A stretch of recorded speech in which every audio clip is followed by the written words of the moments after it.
दोस्तों, आज हम इस वीडियो के माध्यम से आपको मांस खाने के नुकसान के बारे में तथा मांस खाना परमात्मा के विधान के अनुसार महापाप है के बारे में विस्तार से बताएंगे।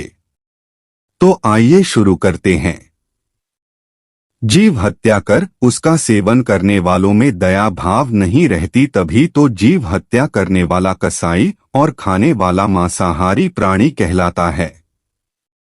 जो मनुष्य मांसाहारी भोजन करता है और फिर ईश्वर की पूजा करता है, क्या ऐसे मनुष्य के पूजा ईश्वर स्वीकार करते हैं? अगर नहीं सोचा तो आज मैं आपको इसी सवाल का जवाब बताने जा रहा हूं, जिसका वर्णन स्कंद पुराण और भगवत गीता जैसे हिंदू धर्म ग्रंथों में विस्तार से किया गया।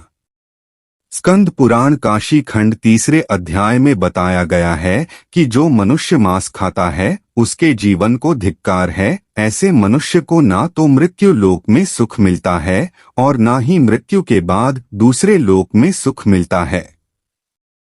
साथ ही स्कंद पुराण में एक प्रसंग का और वर्णन मिलता है, जिसके अनुसार जब एक बार सभी देवतागण काशी पहुंचे तो उन्होंने देखा कि एक बाघ जैसे हिंसक पशु भी वहां घास खा रहे हैं। इसके अलावा स्कंद पुराण में यह भी बताया गया है कि यदि भूख से किसी प्राणी की मृत्यु होने को हो तो भी उसे मांस नहीं खाना चाहिए। इतना ही नहीं है, स्कंद पुराण के अनुसार भगवान शिव उन लोगों की भक्ति यह पूजा कभी स्वीकार नहीं करते जो लोग मांसमदिरा का सेवन करते हैं।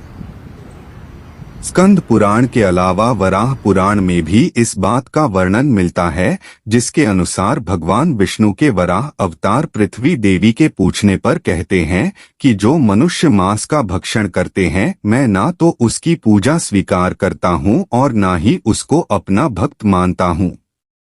साथ ही भगवान विष्णु के वराह अवतार पृथ्वी देवी से यह कहते हैं कि जो मनुष्य मछली या दूसरे पशुओं के मांस का सेवन करता है, मेरे लिए उससे बड़ा अपराधी और कोई भी नहीं।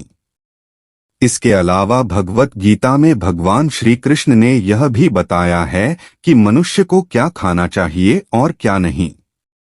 भगवान कृष्ण के अनुसार मांस एक तामसिक भोजन है, जिसके सेवन से मनुष्य की बुद्धि क्षीण होने लगती है और मनुष्य अपनी इंद्रियों पर से नियंत्रण खो देता है। उसके बाद मनुष्य न चाहते हुए भी कई तरह के अपराधों का भागी बन जाता है, और ऐसा मनुष्य जब मेरी पूजा करता है या मुझे याद करता है तो मैं उसके पास नहीं जाता हूँ।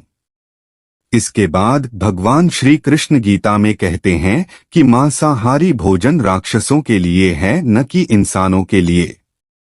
भगवत गीता में भगवान श्री कृष्ण ने आहार को 3 भागों में विभाजित किया गया है, जो कि राजसिक, तामसिक और सात्विक भोजन है। जिसके अनुसार सात्विक भोजन लंबी आयु देने वाला, मन को शुद्ध करने वाला, बल बुद्धि प्राप्त और तृप्ति प्रदान करने वाला है। हिंदू धर्म में मांस खाना सही है कि नहीं, इसके बारे में कई लोगों को भ्रम है, और इसका मुख्य कारण यह है कि लोगों को धर्मशास्त्र में वर्णित ज्ञान का ना होना। कुछ लोगों का तो यह भी मानना है कि वेद मांस भक्षण को जायज बताता है, लेकिन यह सच नहीं है। सच तो यह है कि वेदों में स्पष्ट रूप से बताया गया है कि पशु हत्या अर्थात पशु बलि आपकी श्रेणी में आता है। वेदों का सार उपनिषद और उपनिषदों का सार भगवत गीता है, जिसके अनुसार वेदों में मांस खाने की संबंध में स्पष्ट मना किया गया है। वेदों में बताया गया है कि जो मनुष्य नर, अश्व अथवा अन्य किसी पशु का मांस का सेवन कर उसको अपने शरीर का भाग बनाता है, गौ की हत्या कर अन्य जनों को दूध आदि से वंचित करता है, उससे बड़ा पापी इस सृष्टि में कोई भी नहीं। यजुर्वेद में बताया गया कि सभी मनुष्य को परमात्मा के सभी रचनाओं को अपनी आत्मा के समान तुल्य मानना चाहिए, अर्थात वे अपने जैसे हित चाहते हैं उसी तरह अन्य का भी हित करें। वहीं गरुड़ पुराण में भगवान विष्णु पक्षीराज गरुड़ को एक कथा सुनाते हुए कहते हैं कि जो मनुष्य मांस का भक्षण करता है या फिर मदिरा का सेवन करता है, उसकी भक्ति या फिर पूजा कोई भी देवता स्वीकार नहीं करते और ऐसे मनुष्य को ना ही कोई देवता मदद करते हैं। इसलिए मनुष्य को चाहिए कि वह सात्विक भोजन करे ताकि उसके जीवन काल और मृत्यु के बाद भी ईश्वर का शरण मिल सके। आगे भगवान विष्णु कहते हैं कि जो मनुष्य स्वाद के लिए दूसरे पशुओं की हत्या करता है उसे मृत्यु के बाद पशुओं की उसी योनि में कई जन्मों तक भटकना पड़ता है और वह भी उसी तरह मारा जाता है जिस तरह खाने के लिए उसने पशु को मारा था। जो व्यक्ति मांस भक्षण करते हैं, समझाने से भी नहीं मानते, वह तो महापाप के भागी हैं तथा घोर नरक में गिरेंगे, क्योंकि मांस चाहे गाय, हिरनी तथा मुर्गी आदि किसी प्राणी का है। जो व्यक्ति मांस खाते हैं वह नरक के भागी होते हैं। परमात्मा ने कहा कि दोनों हिंदू तथा मुसलमान धर्म दया भाव रखो। मेरा वचन मानो कि सूअर तथा गाय में एक ही बोलनहार है, यानी एक ही जीव है। न गाय खाओ न सूअर खाओ। आज कोई पंडित के घर जन्मा है तो अगले जन्म में मुल्ला के घर जन्म ले सकता है। इसलिए आपस में प्रेम से रहो। हिंदू झटके से जीव हिंसा करते हैं, मुसलमान धीरे धीरे जीव मारते हैं, उसे हलाल किया कहते हैं। यह पाप है, दोनों का बुरा हाल होगा। बकरी, मुर्गी, गाय, गधा, सूअर को खाते हैं, भक्ति की रीस नकल भी करते हैं। ऐसे पाप करने वालों से परमात्मा या अल्लाह दूर है, यानी कभी परमात्मा नहीं मिलेगा। नरक के भागी हो जाओगे। पाप ना करो। दोस्तों, मैं आपको एक छोटी सी कहानी के माध्यम से समझाने का प्रयत्न करता हूँ कि मांस खाना कितना बड़ा पाप है। सदना एक कसाई का नौकर था। प्रतिदिन 2 से 10 तक बकरे बकरी गाय भैंसे काटता था। उसी से निर्वाह चल रहा था। एक दिन परमेश्वर एक मुसलमान फकीर जिंदा बाबा के रूप में सदन कसाई को मिले। उसको भक्ति ज्ञान समझाया, जीव हिंसा से होने वाले पाप से परिचित कराया। सर्व ज्ञान समझकर सदन कसाई ने दीक्षा लेने की प्रबल इच्छा व्यक्त की।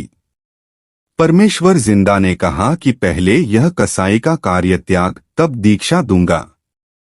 सदना के सामने निर्वाह की समस्या थी, वह जिंदा बाबा को बताई। जिंदा ने कहा कि आप हिंसा कम कर दो। सदना ने कहा कि बाबा जी, मैं पक्का वादा वचन करता हूं कि 100 पशुओं से अधिक नहीं काटूंगा, चाहे नौकरी भी क्यों न त्यागनी पड़े। एक दिन नगर में कई विवाह थे। साथ में नवाब के लड़के का विवाह था। उस दिन पूरे 100 बकरे काटे। सदना ने अल्लाह का धन्यवाद किया। अपना वचन खंड होने से बाल बाल बचा। सब औजार धोकर साफ करके रख दिए। रात्रि में सदना के मालिक के घर एक बड़ा व्यापारी आया जिसे बकरे चाहिए थे। वह सदना के मालिक के घर ही रुका। उसके खाने के लिए मालिक ने सदना को बुलाया तथा एक बकरा काटकर उसके लिए भोजन तैयार करने को कहा। सदना को पसीना आ गया। अपना वचन खंड होने का भय सताने लगा। उसी समय एक विचार आया कि क्यों न बकरे के अंडकोश काटकर रसोई में भेज दूं। मेरा वचन भी रह जाएगा और मालिक भी खुश रहेगा। एक बकरा लाकर सदना ने उसके अंडकोश काटने के लिए छुरा उठाया। उसी समय परमात्मा ने बकरे को मनुष्य बुद्धि प्रदान कर दी तथा तत्वज्ञान की रोशनी कर दी। बकरे ने कहा कि हे सदन भाई, आप मेरी गर्दन काटो, अंडकोश मत काटो। आप यह नया वैर शुरू ना करो। हे सदना, मैंने कसाई रूप में तेरे कई बार सिर काटे हैं जब तुम बकरे की योनि में थे। आपने भी मेरे बहुत बार सिर काटे हैं जब मैं बकरा और तुम कसाई थे। यदि आप मेरे अंडकोश काटोगे तो मैं सारी रात्रि तड़प तड़प कर रो रो कर मरूंगा। अगले किसी जन्म में जब मैं कसाई बनूंगा तुम बकरा बनोगे तो अल्लाह के विधान अनुसार मैं तेरे अंडकोश काटूंगा, तुम भी तड़प तड़प कर प्राण त्यागोगे। इसलिए यह नई दुश्मनी शुरू न कर, मेरी गर्दन काट अपना बदला ले। यहाँ हमें अपने किए प्रत्येक कर्म का हिसाब देना पड़ता है, चाहे इसके लिए कितने जन्म लेने पड़े। सदना ने बकरा नहीं काटा और औजार रख दिए। बकरी जो आपने मार डाली वह तो घासपूस पत्ते आदि खाकर पेट भर रही थी। इस काल लोक में ऐसे शाकाहारी पशु की भी हत्या हो गई तो जो बकरी का मांस खाते हैं उनका तो अधिक बुरा हाल होगा। जो लोग जीव हिंसा करते हैं वह नरक में जाएंगे और कभी मुक्ति प्राप्त नहीं कर सकते।